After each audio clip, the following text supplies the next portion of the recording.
Hello friends, welcome to Theory Wise again. In the last class or video, we have discussed about the canonization by John Donne. I have been doing videos on metaphysical poets, and right now we are discussing the best known poems by John Donne. So in this series, this is the second video of that particular series. But before going into any kind of discussion, I would like to request you to subscribe my channel and please share my videos and like my videos, and to get latest updates please press the bell icon. Thank you. So let's start our topic today. The Good Morrow was first published in John Donne's posthumous collection Songs and Sonnets in 1633, and it ranks among his best known love poems. Critics have developed various theories regarding the poem's symbolism, many relating to the Platonic theory of love. Donne's metaphoric vision of two lovers who join as one to reach completion supports their theories. Simply, good morrow means good morning.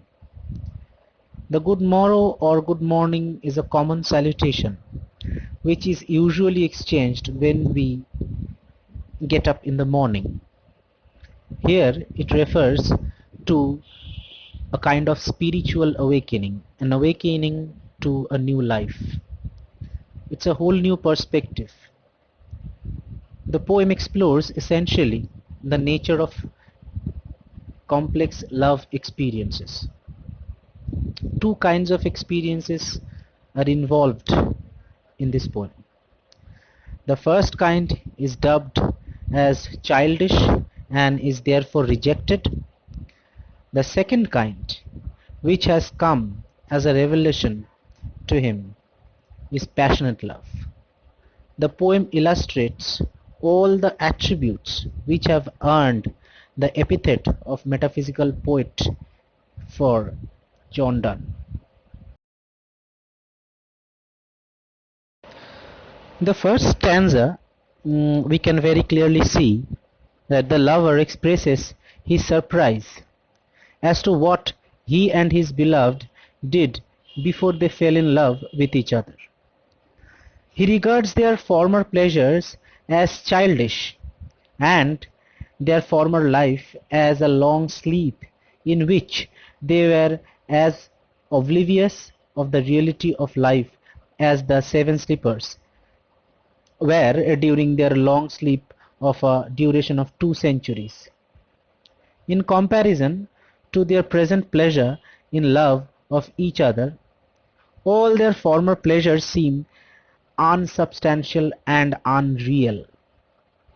Other beautiful women whom he courted and whose love he could get now seem to him only the reflections of his present beloved. The first 4 lines of this poem establish the poem's broad concerns and hint at its unusual form. The speaker begins by asking a series of rhetorical questions directed at his lover. The speaker wants to know what the two lovers did before they fell in love. These questions are rhetorical in that the speaker isn't actually interested in the lover's response. In fact, the speaker has already made up his mind. Before they met each other, their pleasures were childish. The speaker characterizes these early childish pleasures in a variety of ways.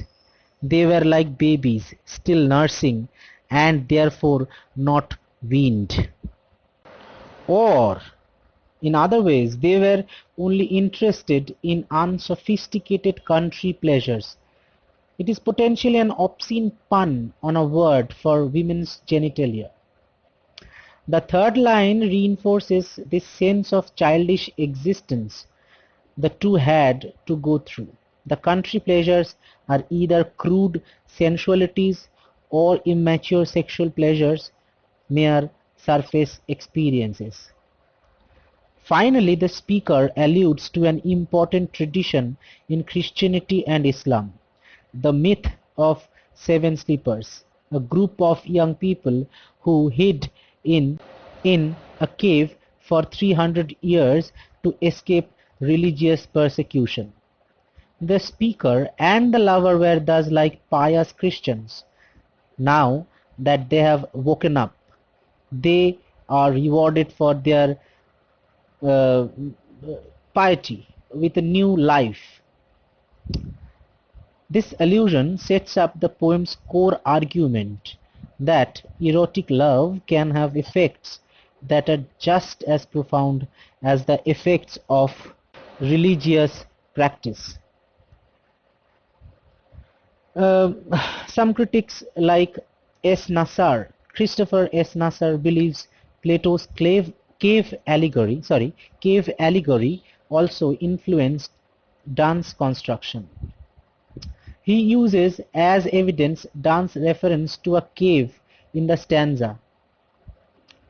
The speaker's reference to his lady as the idea of beauty and the lover's later emergence from the cave into awareness of their love as perfection, as if emerging into light.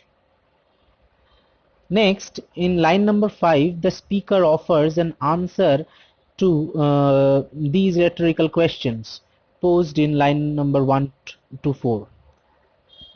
It was so. This concise answer indicates again how much the speaker monopolizes the poem. Not only does the speaker pose questions, the speaker also answers them. The speaker then goes on to offer a kind of morale.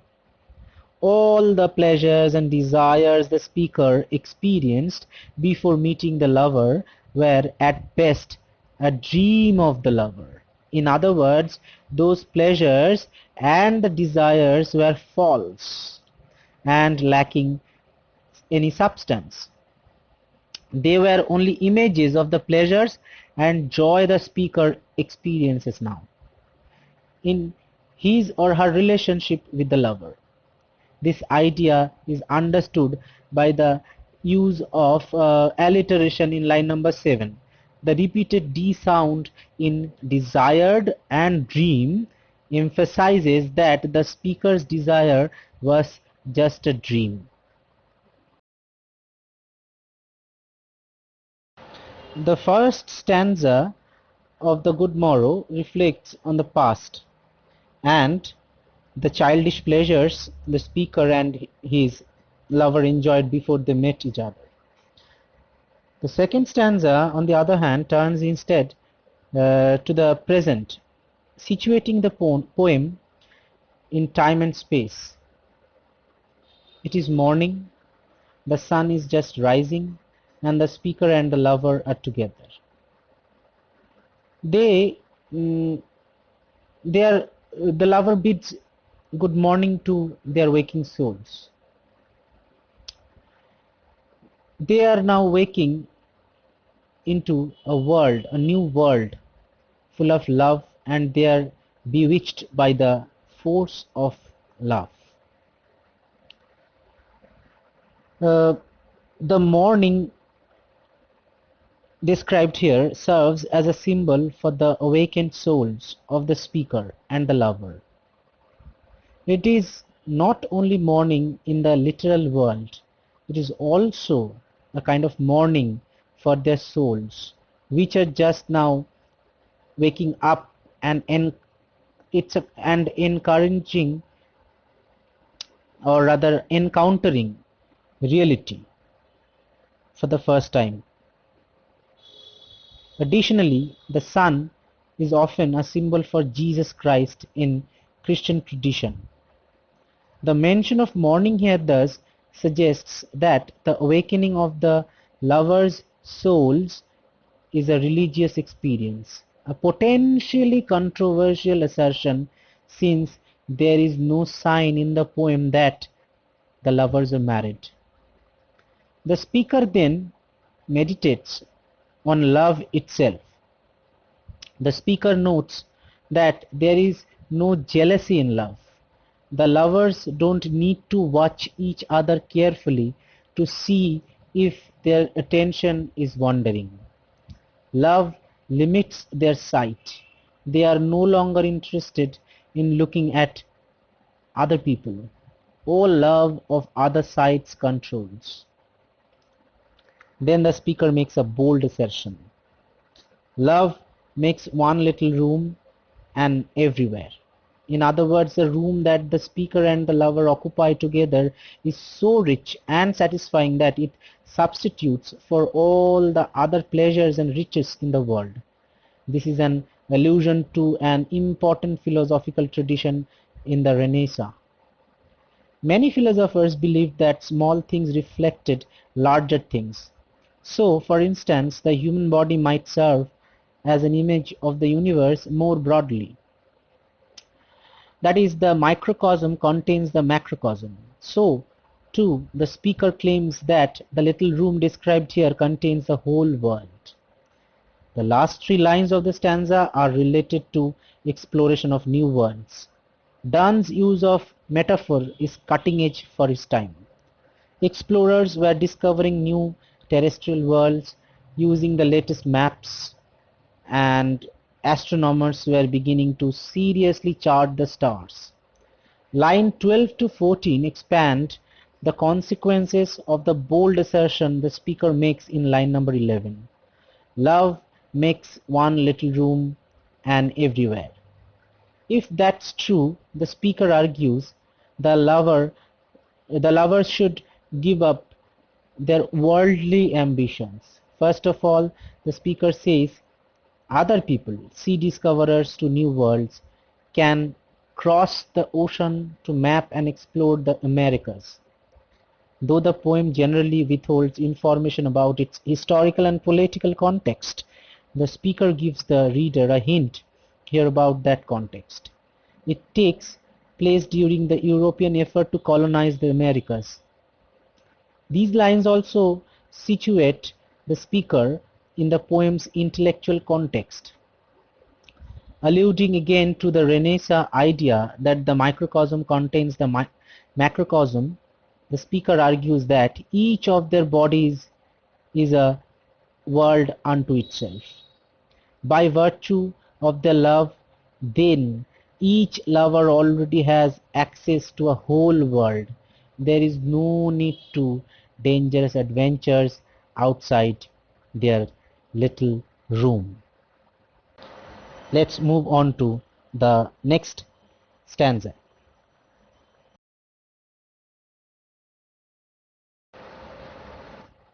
In line number 15 to 18, the speaker zooms in even further, claiming that the two lovers' eyes are a world unto themselves.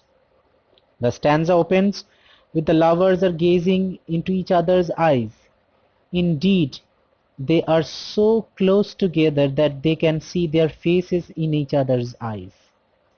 And in their faces they can see each other's plain hearts, the truth of who they are and what they care about. The speaker asks rhetorically whether better hemispheres, that is globes, exist than their eyes. In the third stanza, the speaker initially gets close up and personal. Donne's fascination with reflections and imagery comes to the fore. As the lovers gaze into each other's eyes, they see each other reflected. Evidence of more bonding of the two becoming one. The lovers are true and plain. They don't have to pretend or show off or be fancy in front of one another. The speaker reverts to questioning again, as in the first stanza, and asks where can we find two better hemispheres, semicircles, which could be their eyes and faces, without sharp north, the cold north, that is the cold north, relating to a cold relationship or indicating a cold relationship, without declining waist, implying the sun sets in the west, end of day or end of a relationship. So the speaker in these 4 lines reinforces the idea that the lovers are a single entity. Their relationship isn't cold or about to end. It is warm and rising, extending the geographic conceit. The speaker adds, where can we find 2 better hemispheres? Without sharp north, without declining west. I'm repeating these lines again and again so that you can have a clear idea about the poet's intention. You can see these lines with different perspectives to have a clear and better understanding of this particular uh, situation. Their world remains superior to the geographical world, as their orientation towards one another is defined by neither dimension nor direction. While describing the harmonious relationship between the 2 souls whose love has matured, the poet brings forth the concept of the 2 geographical hemispheres. According to him, the image of one lover is revealed in the eye of the other. Their looks reflect the simplicity, purity, and honesty of their hearts. Their 2 faces are like hemispheres, which together make up a whole world. The 2 hemispheres of their faces are better than the geographical hemispheres because they do not have the sharp north, signifying coldness and indifference, or the declining west, symbolizing death and decay. Thus, love is free from such imagery, as it is harmonious and immortal. Next, whatever dies was not mixed equally. In medical theory of the time, death was thought to be the result of imbalance in the body's elements. Speaker makes this argument by alluding to the theory of the humors, which was a key part of Renaissance medicine. In that theory, the human body contains 4 humors: black bile, yellow bile, phlegm, and blood. These were thought to be physical substances to stay healthy. People had to carefully manage the mixture of these humors in their bodies. An improper balance caused disease and death. In this line, the speaker suggests that their 2 loves are not at all imbalanced. Their loves are so alike that they can never die. The imagery of the poem has been drawn from a variety of sources: myth, the geographical world, and the scholastic philosophy. The images related to myth include the 7 sleepers den, everyday life, sucked on country pleasures, and from that of the geographical world are sea discovered, maps, hemispheres. The image of scholastic philosophy lies in whatever dies was not mixed equally. The relations between one object and the other are made intellectually rather than verbally. These varied images have been fused into an organic whole by the alchemy of Donne's wit. Thus, throughout the poem, the reader feels the directness of impact, which is a unique quality of the poet's phrasing. Temperamentally adverse to the sweetness and artificiality of the contemporary love poetry, Donne attempts for the worn-out conventions of classical imagery and his interest in the contemporary life. In brief, the poem is a fine piece of metaphysical poetry. So, that's all, and I would again request you to subscribe my channel, to like and share my videos as much as possible. Thank you. We will meet in the next class. Thanks to all.